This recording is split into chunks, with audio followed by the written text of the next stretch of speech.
नमस्ते दोस्तों, स्वागत है हमारे YouTube चैनल में। पिछली वीडियो में हमने अनुच्छेद 43 को समझा, जिसमें जाना कि संविधान श्रमिकों के लिए उचित मजदूरी और ग्रामीण उद्योगों को बढ़ावा देता है। आज हम अपनी सीरीज को आगे बढ़ाते हुए बात करेंगे अनुच्छेद 44 की, जो समान नागरिक संहिता की बात करता है। तो चलिए शुरू करते हैं। क्या आपने कभी सोचा कि संविधान सभी धर्मों और समुदायों के लिए एक समान कानून की बात क्यों करता है? जवाब छिपा है अनुच्छेद 44 में। इसे समझने के लिए 5 मिनट रुकिए हमारे साथ।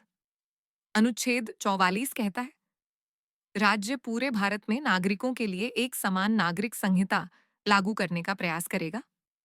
सीधे शब्दों में यह अनुच्छेद सरकार को यह निर्देश देता है कि वह सभी नागरिकों के लिए एक समान कानून बनाए, जो विवाह, तलाक, उत्तराधिकार और अन्य व्यक्तिगत मामलों में सभी धर्मों और समुदायों पर एक समान लागू हो।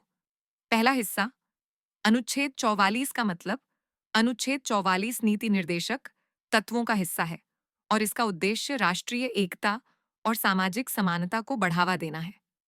समान नागरिक संहिता, यूनिफॉर्म सिविल कोड, का मतलब है कि सभी धर्मों और समुदायों के लिए एक ही कानून हो, ताकि व्यक्तिगत कानूनों में भेदभाव या असमानता न रहे। यह अनुच्छेद लैंगिक समानता और सामाजिक सुधार को भी प्रोत्साहित करता है। दूसरा हिस्सा, ऐतिहासिक संदर्भ, जब संविधान बनाया गया तब भारत में विभिन्न धर्मों और समुदायों के अपने अपने व्यक्तिगत कानून थे, जैसे हिंदू, मुस्लिम और ईसाई पर्सनल लॉ। इन कानूनों में असमानताएं थीं, खासकर महिलाओं के अधिकारों के मामले में। डॉक्टर बाबा साहब आम्बेडकर और संविधान सभा ने अनुच्छेद 44 को शामिल किया ताकि भविष्य में एक समान कानून बनाया जा सके, जो सभी नागरिकों के लिए निष्पक्ष हो। हालांकि इस मुद्दे पर संविधान सभा में गहन बहस हुई और इसे नीति निर्देशक तत्व के रूप में रखा गया ताकि धीरे धीरे लागू किया जा सके। तीसरा हिस्सा, आज की प्रासंगिकता। अनुच्छेद 44 आज भी बहुत प्रासंगिक और चर्चा का विषय है।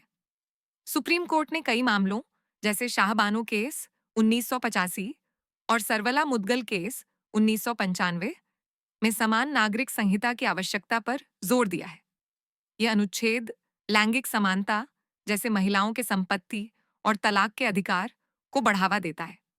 हालांकि इसे लागू करना संवेदनशील मुद्दा है, क्योंकि विभिन्न समुदाय अपने धार्मिक और सांस्कृतिक कानूनों को बनाए रखना चाहते हैं। फिर भी यह अनुच्छेद राष्ट्रीय एकता और समानता के सपने को जीवित रखता है। उदाहरण मान लीजिए, एक हिंदू और एक मुस्लिम महिला को तलाक के बाद गुजारा भत्ता मिलने के नियम अलग अलग हैं। अनुच्छेद 44 से प्रेरित समान नागरिक संहिता लागू होने पर दोनों के लिए एक ही कानून होगा, जो लैंगिक समानता को बढ़ावा देगा। तो दोस्तों, अनुच्छेद 44 भारत के संविधान का एक महत्वपूर्ण हिस्सा है, जो समान नागरिक संहिता के जरिए राष्ट्रीय एकता और सामाजिक समानता को बढ़ावा देता है। अगली वीडियो में हम अनुच्छेद 45 को समझेंगे, जो बच्चों के लिए मुफ्त और अनिवार्य शिक्षा की बात करता है। अगर आपको यह वीडियो पसंद आया तो लाइक करें, चैनल को सब्सक्राइब करें और बेल आइकन दबाएं ताकि आपको हर नई वीडियो का नोटिफिकेशन मिले। कमेंट में बताएं, क्या आप चाहेंगे कि हम किसी खास अनुच्छेद को जल्दी कवर करें? मिलते हैं अगली वीडियो में। जय हिंद।